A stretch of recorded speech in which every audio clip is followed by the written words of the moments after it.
కానీ ఎక్కడో పుట్టి ఎక్కడో పెరిగి పెళ్లి అనే 2 అక్షరాలతో మన ఇంట్లోకి అడుగుపెట్టి సర్వం మనకు అర్పించి సర్వస్వం మనమే అనుకుని మనకేదైనా జరిగితే విలవిల్లాడిపోతుంది.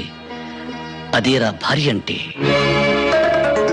కంప్యూటర్ కాలంలో కూడా కట్టిన తాళకి ఇంకా విలువ ఉందంటే ఆ గొప్పతనం కట్టినవాడిది కాదురా, కట్టించుకున్న ఆమెది.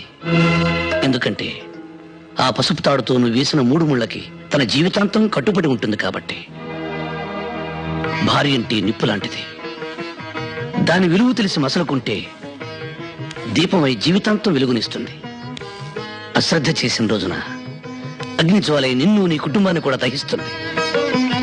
అంత శక్తి కలదరా భార్య అంటే. నన్ను క్షమించన్నయ్యా. ఆచార్య గారు. అయ్యా.